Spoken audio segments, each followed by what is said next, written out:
మొట్టమొదటి ఆదివారం పరిశుద్ధ పుణ్య పునరుద్ధాన దినం. రోమా 4:20 తెలియజేస్తుంది, ఆయన మన అపరాధముల నిమిత్తం అప్పగింపబడి మన నీతిమంతులుగా తీర్చిదిద్దడానికి తిరిగి లేపబడ్డాడు.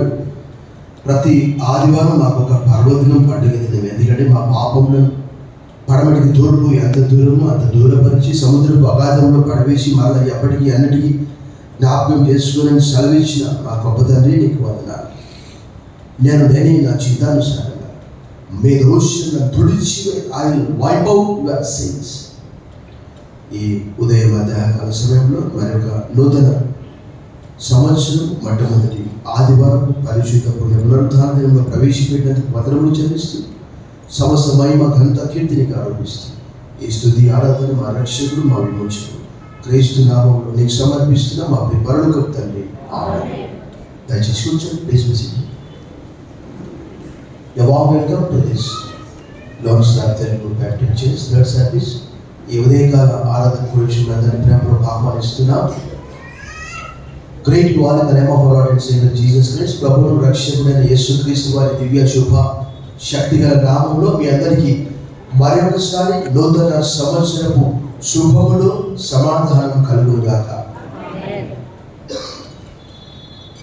దేవుడు ఈ మొదటి ఆదివారంలో మనందరినీ ప్రవేశపెట్టాడు.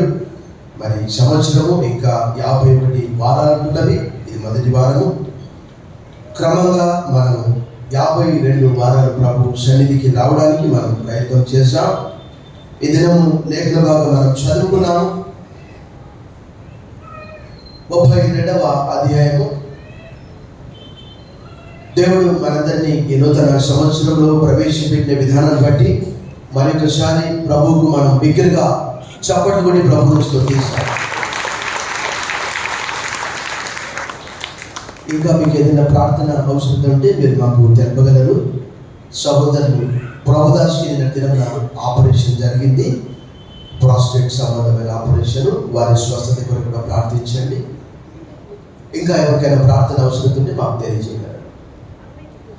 నూతన సంవత్సరం అంటే నేను దాదాపుగా ఐక్య ఆరాధనలో కూడా చెప్పాను. క్రిస్మస్ అయిపోతుందంటే ఫస్ట్ రోజే క్రిస్మస్ ట్రీ తీసేశారు. మా సర్వీస్ అయిపోయింది. వాళ్ళు సెక్స్టన్స్ నెమ్మదిగా మోసుకెళ్ళి అక్కడ పెడుతున్నారు. అలాగే పాత సంవత్సరం అయిపోయిందంటే క్యాలెండర్స్ అన్నీ ఏం తీసేస్తున్నారు? సంవత్సరం కొత్తగా వచ్చింది అని అంటే క్యాలెండర్స్ తీసేయడం కాదు, కొత్త బట్టలు వేసుకోవడం కాదు, కొత్త నిర్ణయాలు తీసుకోవడం కాదు. ఇక్కడ యాకోబు ఈ ఒక్క అధ్యాయంలో తన జీవితాన్ని మార్చేసుకున్నాడు. దేవుడే ఆయన పేరు మార్చేశాడు. దేవుడితో ఆయన ఒక రాత్రంతా పెనుగులాడాడు. సో అంటే new year begins with not by changing the calendars.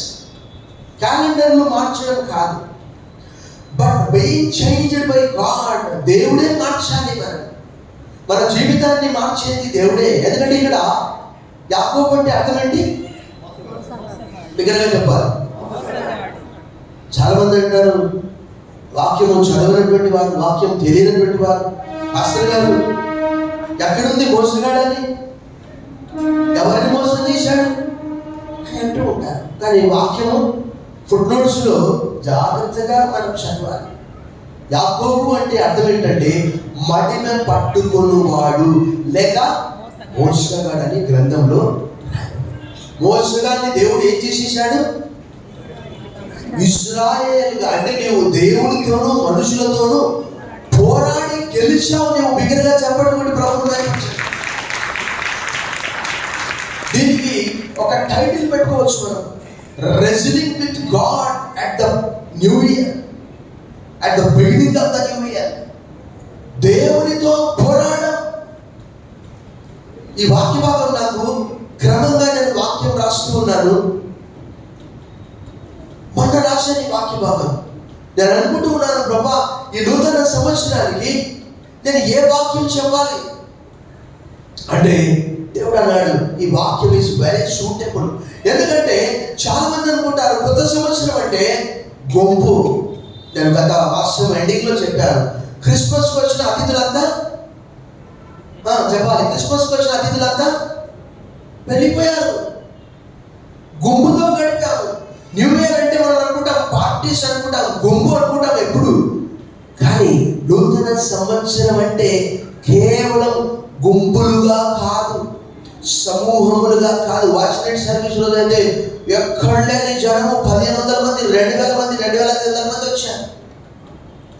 నూతన సంవత్సరం అంటే ఎప్పుడు కూడా గుంపు మాత్రమే కాదు. Time requires to be alone with God. దేవునితో కూడా మనం ఒంటరిగా గడిపే సమయము. మన దినంలో ఈ వాక్యం రాశాను 32వ అధ్యాయం. సమయం దొరికినప్పుడు దేవునితోనే ప్రారంభించాలి. ఒకవేళ దేవునితో ప్రారంభించకపోతే ఏం జరుగుతుంది తెలుసా?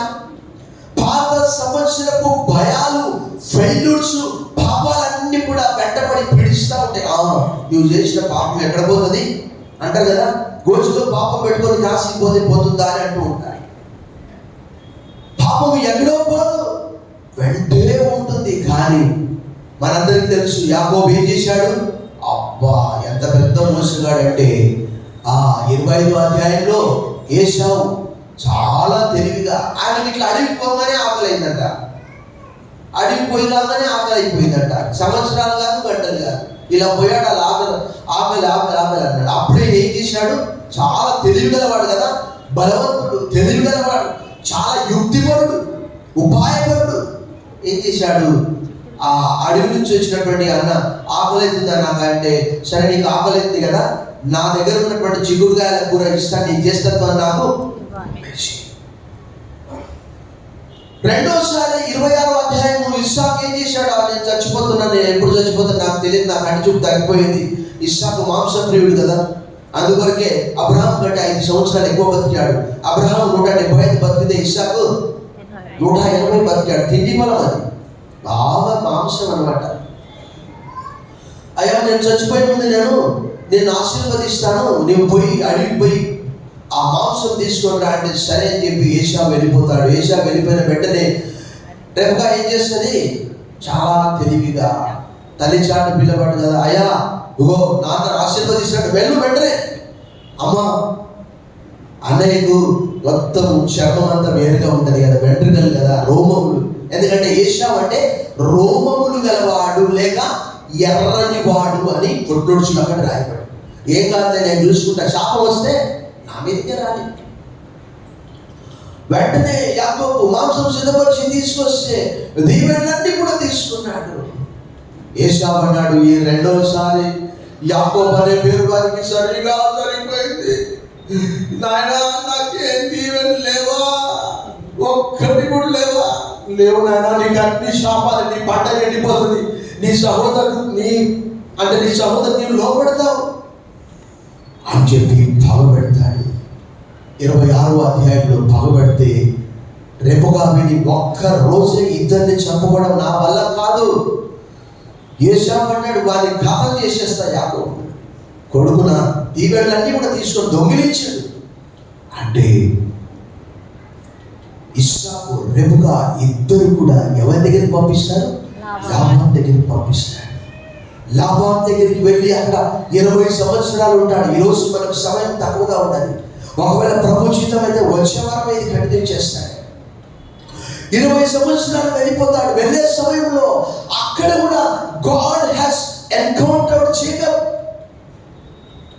అక్కడ కూడా 20వ అధ్యాయంలో పెద్ద నిరీక్షణ, దాని కొన ఆకాశంలో ఉంటుంది, మొదలు భూమి మీద ఉంటుంది, దేవదూతలు ఎక్కుచూ దిగుచూ ఉంటారు.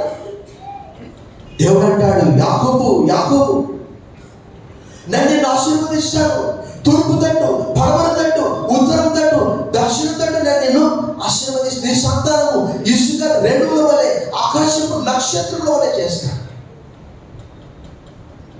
తలగడ పెట్టుకుంటాడు అక్కడ. అమ్మో ఇది నిశ్చయముగా దేవుడుండే స్థలము, ఇది పరలోకపు గవిని, నాకు తెలియలేదని భయపడ్డాడు. 28వ అధ్యాయం 16-17 వచనాల్లో అక్కడ రాయబడ్డాడు. అక్కడ ప్రత్యక్షమైనటువంటి దేవునితో ఒక నిబంధన చేసుకుంటాడు. నాకు తినటకు ఆహారము, ధరించుకున్నటకు వస్త్రాలను ఇస్తే నువ్వు నాకు దేవుడు నువ్వు మరియు నువ్వు నాకు ఇచ్చు సమస్తం నేను నీకు 10వ వంతు చెల్లిసి అక్కడే మొక్కుకుంటాడు. ఇదంతా నేను మీకు ఎందుకు తెలియజేస్తున్నానంటే, ఈ నూతన సంవత్సరంలో నీవెన్నో నిర్ణయాలు, resolutions that you may take, lot of resolutions, and you may have lot of plans, and you may have lot of hopes. ఈ సంవత్సరం నేను ఆరోగ్యంగా ఉండాలి, 5 గంటలకు లేవాలి, 6 గంటలకు లేవాలి, 7 గంటలకు లేవాలి. ఈ సంవత్సరం నా వ్యాపారం అభివృద్ధి పొందాలి. కానీ ఆ రెజల్యూషన్స్ అన్నీ కూడా దేవుని వాగ్దానాలు ఎన్ని ఉన్నాయో దేవుని వాక్యము తెలియజేస్తున్నది. కొరింథీయులకు రాసిన 2వ పత్రిక 1వ అధ్యాయం 20-21 వచనాల్లో పౌలు అంటాడు, దేవుని వాగ్దానాలు ఎన్ని ఉన్నాయో అవన్నీ కూడా క్రీస్తునందు అవును ఆమేన్ అన్నట్టుగానే ఉన్నాయి. దేవుడు ముద్ర వేశాడు. బిగ్గరగా చెప్పండి, కొట్టి ప్రభువును మహిమపరచండి. బిగ్గరగా 20 సంవత్సరాలు అక్కడ ఉండి వచ్చాడు. 32వ అధ్యాయం 40వ వచనం తెలియజేస్తున్నాడు, పగలు ఎండకు రాత్రి మంచుకు నేను క్షీణించిపోయాను, నిద్ర నా కనులకు దూరమైపోయింది. 7 సంవత్సరాలు లేయా కొరకు, 7 సంవత్సరాలు రాహేలు కొరకు, 14 సంవత్సరాలు 14 సంవత్సరాలు ఇద్దరి కొరకు, 6 సంవత్సరాలు మంద కొరకు పనిచేశాడు. 32వ అధ్యాయం 40-41 వచ్చినాడు. 32వ అధ్యాయంలో తిరిగి తండ్రి ఇంటికి తిరిగి తీసుకొని వస్తున్నాడు. 28వ అధ్యాయంలో దేవుడు చెప్పినటువంటి మాట, మరలా నీ తండ్రి ఇంటికి నేను తిరిగి తీసుకొని వస్తాను. విస్తారమైనటువంటి మందలు. 30వ అధ్యాయం 43 వచ్చిన ఒక్కసారి చూడండి, 30-43 చూడండి. ఆ ప్రకారము ఆ మనుష్యుడు అత్యధికముగా అభివృద్ధి పొంది విస్తారమైన మందలు, దాసులు, ఒంటెలు, గాడిదలు. 20 సంవత్సరాల తర్వాత తండ్రి ఇంటికి తిరిగి వస్తున్నాడు. ఆ సమయంలో ఏం జరిగింది అంటే, ఏశావు గురించినటువంటి భయం కొట్టుకున్నది. చంపేస్తాడేమో, 400 మందితో వస్తున్నాడన్న సమాచారం తెలిసింది. ప్రభునందు వెకిలి ప్రియులారా, ఈ నూతన సంవత్సరం అంటే time, a new year time requires to be alone with God. దేవునితో కూడా ఏకాంత సమయము గడపకుండా నేను అది చేస్తాను, ఇది చేస్తాను, నేను ఈ నిర్ణయం తీసుకున్నానంటే సరిపోతుంది.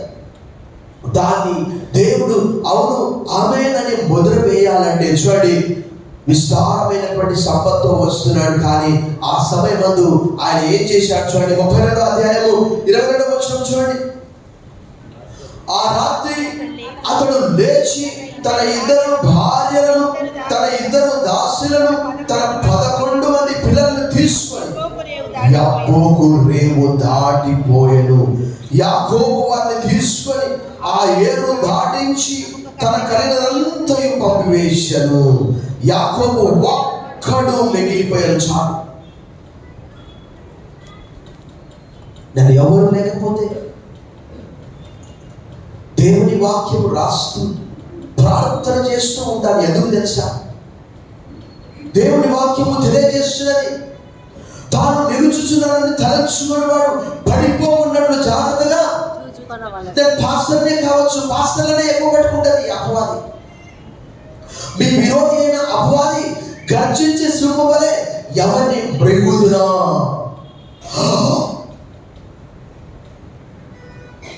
దేవుని వాక్యంలో రాయబడినది 124వ కీర్తనలో కూడా ఏమని రాయబడ్డది?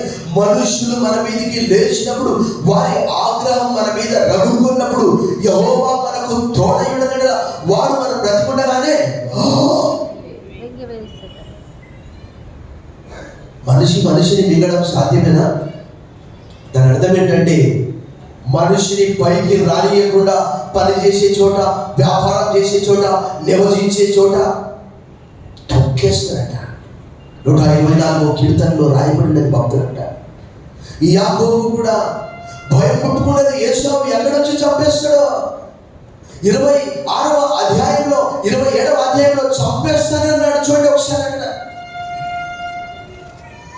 చూడండి, మనం ఒకసారి చూసాం అక్కడ 27 7వ అధ్యాయంలో అక్కడ ఏమని రాయబడ్డ చూడండి, 42వ వచనం చూడండి. రిబుకా 42వ వచనం, తన తండ్రి యాకోబుకి ఇచ్చిన దీవెన నిమిత్తము ఏశావు అతని మీద, మరియు ఏశావు నా తండ్రిని కూర్చున్న దుఃఖదినం సమీపంగా ఉన్నాయి, అప్పుడు నా తమ్ముడని యాకోబును చంపేస్తాను, నా కొడకి వదిలిపెట్టేది లేదు. అంటే ఇంకా యాకోబుకు భయం పుట్టుకున్నది, ఇంకా ఖచ్చితంగా చస్తాను. ఇంకా అప్పుడు ఏం చేశాడు? ఒంటరిగా ప్రార్థన చేయడం ప్రారంభించాడు. మనందరికీ తెలుసు, యేసు ప్రభువారు అక్కడ రాయబడినది గ్రంథంలో లూకా సువార్త 6వ అధ్యాయము. అక్కడ యేసు ప్రభువారు రాత్రంతా ప్రార్థన చేసి వారిని ఎన్నుకున్నట్టు రాయబడ్డ చూడండి. లూకా సువార్త 6వ అధ్యాయం ఒకసారి తీయండి. Gospel according to Saint Luke chapter 6 verse 12. ఆ దినములందు ఆయన ప్రార్థన చేయుటకు కొండకు వెళ్ళి దేవుని ప్రార్థించలేదు. ఇంటి నిండా బంధువులు ఉండవచ్చు, నేనైతే కొన్నిసార్లు కిచెన్లో ప్రార్థన చేస్తాను, కొన్నిసార్లు హాల్లో ప్రార్థన చేస్తాను, కొన్నిసార్లు వరండాలో ప్రార్థన చేస్తాను, కొన్నిసార్లు చిన్న బెడ్రూమ్లో ప్రార్థన చేశాను, కొన్నిసార్లు పెద్ద బెడ్రూమ్లో ప్రార్థన చేశాను, కొన్నిసార్లు చాప తీసుకొని టెర్రస్ పైకి వెళ్తాను. కారణం ఏంటంటే time requires to be alone with God.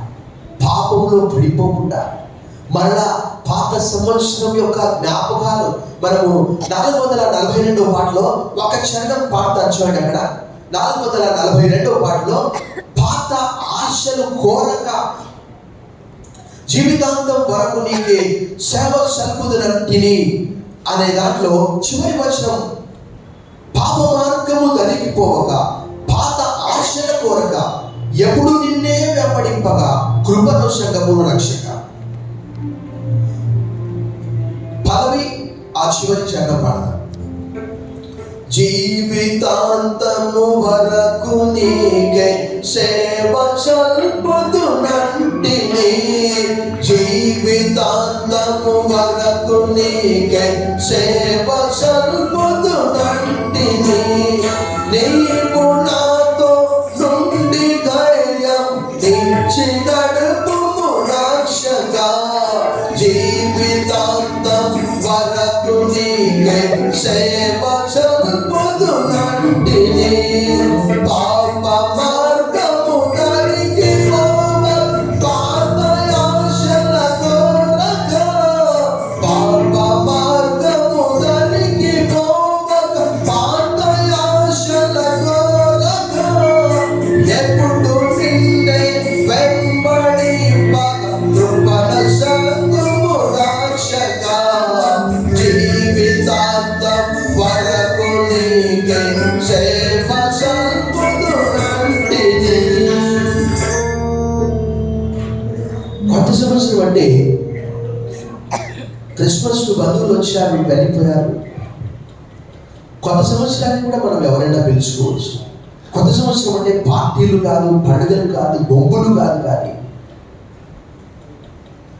యాకోబు యొక్క హృదయంలో ఒక రకంగా చెప్పాలంటే 20 సంవత్సరాలు ఆయన దేవుడితో సహవాసం లేదు. అక్కడ పోయిన తర్వాత చాలా మంది ఏంటంటే బంధువుల దగ్గరికి వెళ్తే కొంతమంది ఊరికి అట్లా చర్చికి వస్తారు. ఎలా వస్తారంటే ఒక విహార యాత్రకు వచ్చినట్టు వస్తారు.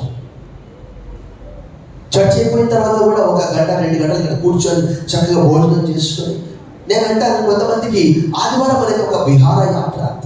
ఇక్కడికి వస్తే జనాలను చూడొచ్చు, వారితో మాట్లాడవచ్చు గంటలు గంటలు. దేవుడితో మాట్లాడేది ఉండదు, కానీ ప్రజలతో మాట్లాడడం, ఫ్రెండ్స్తో మాట్లాడడం, ఏమేమి విషయాలు జరిగినాయి, వారమంతా ఎక్కడెక్కడ పోయావు, ఏమేం చేశావు, ఏమేం కొన్నావు. యాకోబుకు ఎంతో మంది ఉన్నారు, దాసులు, పనివారు, గొర్రెలు, గాడిదలు, ఎద్దులు, ఒంటెలు, భార్యలు, దాసులు, 11 మంది కుమారులు, ఎంతో మంది మనకు ఉండవచ్చు. మనం చూస్తాము అబ్రహాము కూడా ఒక్కడే విజ్ఞాపన ప్రార్థన చేశాడు. కుమారుని తీసుకున్నామంటే ఒక్కడే వెళ్ళాడు మోరియా పర్వతానికి. భార్య చెప్తే మళ్ళీ వద్దంటదేమో, వద్దయా దేవుడు చాలా చెప్తాడు కానీ దేవుడి మాట వినొద్దు. అలాంటి ఆడవాళ్ళు కూడా ఉండొచ్చు. అందువరకు దేవుడు సారా చెప్పమని చెప్పలేదు. ప్రభునందు మిక్కిలి ప్రియులారా, ఎంతో మంది గుంపులుగా ఉన్నప్పటికీ కూడా నూతన సంవత్సరం అంటే మనము దేవునితో కూడా ఖచ్చితంగా ఏకాంత సమయము గడపవలసినటువంటి అవసరంతో ఉంటున్నది. ఎందుకంటే the prayer brings closer to God. ఆ ప్రార్థన దేవునికి మనను సమీపముగా తీసుకొచ్చి ఆ పాత జ్ఞాపకాలు, ఓల్డ్ ఫెయిల్యూర్స్, ఓల్డ్ సిన్స్, పాత పాపాలు, పాత జ్ఞాపకాలు అన్నీ కూడా మరలా రాకుండా క్రొత్తగా. చూడండి, ఇక్కడ తండ్రి ఇంటికి వెళ్ళే సమయంలో అందరినీ పంపించి గో. చూడండి అక్కడ ఏమన్నా రాయబడ్డది 32వ అధ్యాయంలో 24వ వచనము, యాకోబు ఒక్కడు మిగిలిపోయాడు. నిజమే, యేసుప్రభు వారు కూడా నిరంతరము తండ్రితో ఆయన గెత్సెమనే తోటలో ప్రార్థన చేస్తూ ఉన్నాడు. శిష్యులంతా ఏం చేస్తున్నారు అక్కడ? 4 సువార్తలు. ఒకటే నిద్ర. దేవుడి వాక్యంలో రాయబడింది కదా, నిద్ర అంటే కొంతమందికి ఇష్టం. ఎవరైనా మైక్ పెట్టి అడిగితే నీకేంటి ఇష్టం అంటే ఫస్ట్ నిద్ర అంటారు. ఆ నిద్ర పాతాళానికి తీసుకొని వెళ్తుందంట. అక్కడ రాయబడినది గ్రంథంలో, ఏది పాటలో రాయబడినది. ఆ నిద్ర పాతాళానికి తీసుకొని వెళ్తుందంట. 20 సంవత్సరాలు కష్టపడ్డాడు, తిరిగి వస్తూ ఉన్నాడు, ఒక్కడే మిగిలిపోయాడు. సో నూతన సంవత్సరం అంటే మనకు సమయం తక్కువగా ఉన్నది. వచ్చే వారం కూడా మరికొన్ని విషయాలు మనం నేర్చుకున్నాము. రెండవ విషయం చూస్తే, మొట్టమొదటిది మనం ఏం నేర్చుకున్నాము? దేవునితో ఏకాంత సమయము గడపాలి.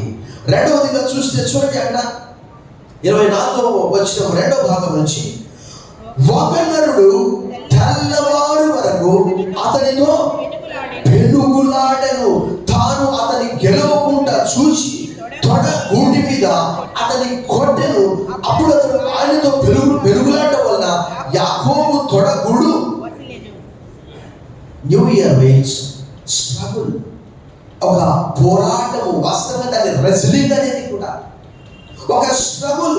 ఆ స్ట్రగుల్లో మన బలహీనత కనిపిస్తుంది. యాకోబు అనుకున్నాడు, నా అన్నను మోసం చేశాను, దీనిని తీసుకున్నాను, చాలా తెలివిగా వాడాను అనుకున్నాడు. మనం అనుకుంటాము ఈ సంవత్సరం best better I can do ఈ సంవత్సరం. కానీ దేవుని వాక్యము సెలవిస్తున్నది. యేసుప్రభు వారు యోహాను సువార్త 6:53 ఏమన్నా తెలుసా? ఆత్మ సిద్ధమే కానీ శరీరము బలహీనము. ఆత్మ సిద్ధమే కానీ శరీరము బలహీనం. నేను మీతో చెప్పే మాటలు ఇప్పుడు జీవము గల మాటలని యేసుప్రభు వారు చెప్తారు. మరి ఒక మాట కూడా అంటారు. ఏంటి అని అంటే, చూడండి అక్కడ 6:63 ఆ మాట మనం చూసామంట. ఆత్మయే శరీరము కేవలము నిష్ప్రయోజనము. యాకోబు యొక్క బలమంతా వృధా. అక్కడ యాకోబు బలం కాదు, యాకోబు తెలివి కాదు. ఈ సంవత్సరం నేను బాగా నా పని చేయగలను, ఈ సంవత్సరం బాగా ఉద్యోగం సాధించగలను, ఈ సంవత్సరం నా క్లాస్లో నేనే ఫస్ట్ వస్తాను అని అనుకోవచ్చు. కానీ అక్కడ ఈ సంవత్సరము యాకోబు ఒక పోరాటం చేస్తున్నాడు. ఆయన బలహీనుడని తెలుసుకున్నాడు. ఆ పోరాటంలో అక్కడ ఏం జరిగింది అని అంటే, తొడ గూడు వసులనే మాట రాయబడ్డది. తన బలహీనుడని తెలుసుకున్నాడు. We have to surrender ourselves to God. మన బలం కాదు, మన శక్తి కాదు, నేను చాలా చక్కగా ప్రసంగించగలను అని మనం అనుకోవచ్చు. ఒక వ్యక్తి అట ఒక గడియారం పాడైపోయిందట. ఆ గడియారం పాడైతే దాని నెత్తి మీద కొడతా ఉన్నాడంట, ఇట్లా బాగా అవుతుందని అటు ఇటు తిప్పుతా ఉన్నాడంట. కానీ గడియారం బాగా కాలేదు. అయితే వాచ్ రిపేర్ చేసే వ్యక్తి దగ్గరికి ఆ గడియారం తీసుకొని వెళ్ళాడు. ఆయన ఏం చేశాడు? ముందు నుంచి ముళ్ళు ఉంటాయి కానీ ముందు నుంచి చెప్తాడా? వెనక నుంచి విప్పాలి. విప్పి ఆ మెషిన్కి ప్రాబ్లం ఏందో చూడాలి. ఆ విప్పినప్పుడు ఖచ్చితంగా కొంచెం క్రాక్ వస్తుంది. అలాగే దేవుడితో స్ట్రగుల్ చేసినప్పుడు చూడండి అక్కడ రాయబడినటువంటి మాట, ఆ పెనుగులాటలో ఏం జరిగిందట? తొడ గూడు వసిలిందట. అంటే తను బలహీనుడని తెలిసిపోయింది అతనికి. ప్రభునందు మిక్కిలి ప్రియులారా, జర్నీ విత్ జీసస్, యేసుక్రీస్తు కూడా మనం ప్రయాణం చేస్తూ ఉన్నాం. వాక్యంలో రాయబడిన 31 కీర్తన 24 వచనంలో యెహోవా అతని చెయ్యి పట్టుకొని ఉన్నాడు కనుక అతడు క్రింద పడ్డను లేవలేక ఉండడనే మాట రాయబడ్డాడు. బిగ్గరగా చెప్పండి కూడా ప్రభువుని మహిమపరుస్తాం. బిగ్గరగా యాకోబు 20 సంవత్సరాలు వెళ్ళిపోయాడు. అక్కడ దేవుడు లేడు, ప్రార్థన లేదు. మీకు మరొక లేఖన భాగం కూడా మీకు చూపిస్తాను. చూడండి అక్కడ రాయబడ్డ, చూడండి 35వ అధ్యాయంలో చూడండి. అక్కడ ఆల్మోస్ట్ 20 సంవత్సరాల తర్వాత మొదటి వచనం, దేవుడు యాకోబుతో నీవు లేచి బేతేలుకు వెళ్ళి అక్కడ నివసించి నీ సహోదరుడైన ఏశావు ఎదుట నీవు పారిపోయినప్పుడు నీ కనబడిన దేవునికి అక్కడ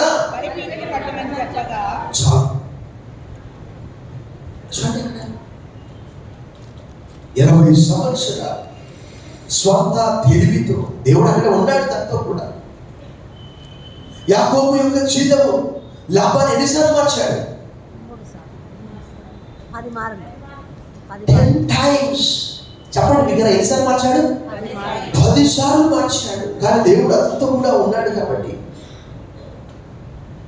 లాభాన్ దగ్గరికి వచ్చి దేవుడు అన్నాడు, నువ్వు యాకోబు దగ్గరికి వెళ్తే మంచి మాట్లాడొద్దు, చెడు మాట్లాడొద్దు, సుమి జాగ్రత్త అని అంటే నోరు మూసుకున్నాడు.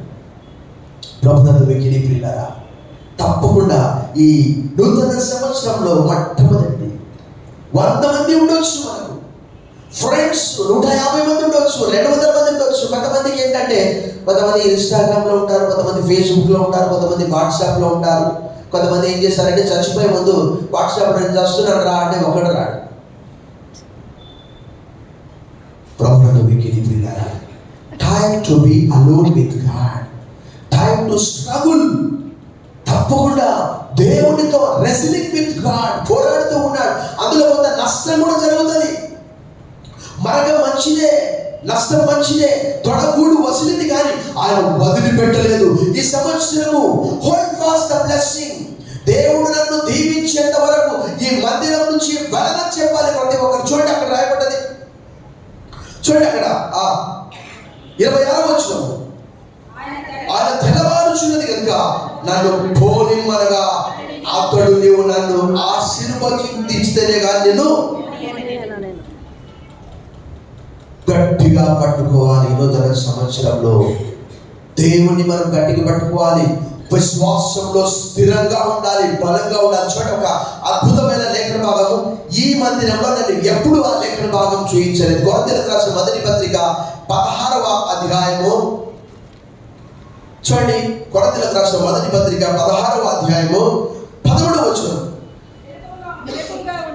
మెలకువగా ఉండండి, విశ్వాసమందు నిలకడగా ఉండుడి, పౌరుషం గలవారై ఉండుడి. ఎలా ఉండాలట? బిగ్గరగా చప్పట్లు కొట్టి ప్రభువుని మహిమపరచు. మనము దేవుణ్ణి గట్టిగా పట్టుకుంటే, ప్రభువా నీవు నన్ను ఆశీర్వదిస్తే కానీ నేను విడిచిపెట్టాను. Hold fast for blessings, hold fast God for blessings. దేవుణ్ణి గట్టిగా పట్టుకోవాలి. ఎందుకు అనంటే వండి, బంగారు, ఇత్తడి అవన్నీ కూడా దేవుని వాక్యంలో యెషయా గ్రంథము 2వ అధ్యాయము, ప్రకటన గ్రంథము 6వ అధ్యాయము, యెహెజ్కేలు 7:19 రాయబడ్డది. ఉగ్రత దినమందు ఆస్తి అక్కర్లు అవన్నీ బజార్లో పడేస్తారట. ఒకనొక దినం ఇశ్రాయేలుతో దేవుడు చెప్పాడు. చూడండి యెహెజ్కేలు 7:19 చూడండి. అక్కడ యెహెజ్కేలు 7:19 చూడండి. అక్కడ రాయబడ్డది యెహెజ్కేలు గ్రంథము 7వ అధ్యాయము 19వ వచనం, తమ వెండిని వీధుల్లో పారవేయుదురు, తమ బంగారమును నిషిద్ధమని యెహోవా ఉగ్రత దినమందు వారి వెండియే గాని బంగారమే గాని వారిని అది వారి దోషక్రియలు విడవకుండా కనుక దాని వల్ల వారు తమ ఆకలి తీర్చుకోజాలకపోదురు, తమ ఉదరమును దేవుడే కావాలి. కీర్తనకారుడు 73:25 అంటాడు, Whom have I in heaven but you? If you are there, I desire nothing on the earth. ఆకాశమందు నీవు తప్ప నాకు ఎవరున్నారు ప్రభువా? నీవు నాకుండగా లోకంలో ఏది కొంతమంది అంటారు దేవుడు లేకపోయినా పర్లేదు, నాకు వెండి కావాలి, బంగారు కావాలి, డూప్లెక్స్ ఇల్లు కావాలి, వచ్చిన వైడూర్యాలు కావాలి. కానీ ఇక్కడ మాత్రం యాకోబు ఏమంటున్నాడు, until you bless me I will not leave you. మనం కూడా చెప్పగలిగారు. అందరూ చెప్పండి, ప్రభువా నీవు నన్ను ఈ నూతన సంవత్సరంలో ఆశీర్వదిస్తే కానీ నేను నిన్ను విడిచిపెట్టాను. బయటగా చెప్పండి కూడా ప్రభుత్వం భయపడతాను. ఎందుకంటే దేవుడు మనతో కూడా ఉంటే అన్నీ ఉన్నట్లే. దేవుని వాక్యంలో ఏమని రాయబడింది? మత్తయి సువార్త 6:33, మొట్టమొదట ఆయన రాజ్యమును, ఆయన నీతిని, అవన్నీ మీకు కావాలని తెలుసు. యెషయా గ్రంథం 65:24 అంటాడు, వారు వేడుకొనక మునుపేదైన ఉత్తరం ఇచ్చేదని అంటాడు. ఏదే కాలం మన ముందు బలం ఉన్నది. 3 వారాల చంద చదవాలి. ప్రత్యేక కార్యక్రమాలను చదివితే ఇంత లిస్ట్ ఉంది. ప్రభు చిత్తమైతే మనం వచ్చే వారం మరికొన్ని విషయాలు మనం నేర్చుకుందాం. ఇప్పుడైతే మనం నేర్చుకున్నటువంటిది మొట్టమొదటి సంవత్సరము, నూతన సంవత్సరం అంటే క్యాలెండర్ మార్చడం కాదు, నూతన వస్త్రాలు కాదు, నూతన నిర్ణయాలు కాదు, నూతన రెజల్యూషన్స్ కాదు. Time to be alone with God. దేవునితో కూడా ఏకాంత సమయం. యేసు ప్రభు వారు చూడండి, ఒక మాట చూడండి, మార్క్స్ వార్త 1:35 యేసు ప్రభు వారు ఏం చేశాడు? మార్క్ 1:35 చూడండి. అక్కడ మార్క్స్ వార్త 1:35 చూడండి. ఆయన పెద్దల కంటే లేచి ఇంకనూ చాలా చీకటి ఉండగానే బయలుదేరి అరణ్య ప్రదేశంలో వెళ్ళి అక్కడ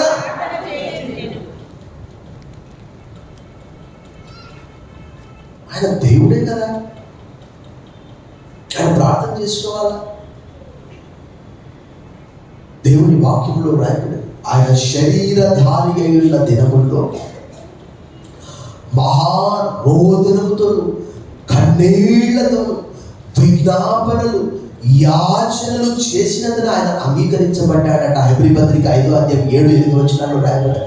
ప్రభునందు మిక్కిలి ప్రియులారా, ఆయన కుమారుడైంది కూడా శ్రమల ద్వారా విధేయత నేర్చుకున్నాడు. మనమెంత పడిపోకుండా, చెడిపోకుండా, పాపాలు మనం వెంటాడకుండా ఏకాంతంగా దేవునితో మనం గడపాలి. రెండవదిగా చూస్తే రెజ్లింగ్ విత్ గాడ్, స్ట్రగుల్. దాంట్లో కొన్ని నష్టాలు కూడా ఉంటాయి, మన బలహీనతలు బయటపడతాయి, తొడగూడు వసిలింది. మూడవదిగా చూస్తే hold fast God for blessings. దేవుని గట్టిగా పట్టుకోవాలి. ఆయన అన్నాడు, నీవు నన్ను ఆశీర్వదిస్తేనే కానీ నిన్ను విడిచిపెట్టాలి కాక విడిచిపెట్టాను. ఉదయ కాలము ఈ 3 విషయాలు మనం గుర్తుపెట్టుకుందాం. మరికొన్ని విషయాలు కూడా ఉన్నవి, అవి మనం వచ్చే వారం నేర్చుకుందాం. ఆ 32వ అధ్యాయంలో 26వ ఆయన తెల్లవారుచున్నది కనుక నన్ను పోనిమ్మనగా అతడు నీవు నన్ను ఆశీర్వదించితేనే కానీ నేను. మనం కూడా ఈ నూతన సంవత్సరంలో చాలా మంది అనుకుంటారు, నేను వాచ్మెన్ సర్వీస్కి వచ్చాను. వాస్తవంగా చెప్పాను, నేను వాచ్మెన్ సర్వీస్ రోజు తీసుకొని బైబిల్లో పెట్టుకున్నాను, ఈరోజు ఓపెన్ చేశాను. ఇలాంటివి బైబిల్ అంతా కూడా వందల వాగ్దానాలు, వేల వాగ్దానాలు. ఒక్కదాన్ని పట్టుకొని మనం ఇదే సంవత్సరం అంతా నెరవేర్చండి, ఇంకో దీవెన అవసరం లేదా మనకు. కాబట్టి వాచ్మెన్ సర్వీస్కి వచ్చాను, ఫస్ట్ సర్వీస్కి వచ్చానంటే సరిపోదు. ఖచ్చితంగా ఈ 3 మనము గుర్తుంచుకోవాలి. కళ్ళు వచ్చి చిన్న ప్రార్థన చేశాం. సర్వశక్తి గల దేవా, ఈ ఉదయకాలం ఈ నూతన సంవత్సరం మొట్టమొదటి ఆదివారంలో మామూలు మందిరంలో ప్రవేశపెట్టి ఆయన మరి యాకోబు ద్వారా ఆయన బలహీనతలు, బలాలు మాకు నేర్పిస్తున్నందుకు వందనాలు చెల్లిస్తూ యేసు నామములో ప్రార్థిస్తున్నాం తండ్రి, ఆమేన్.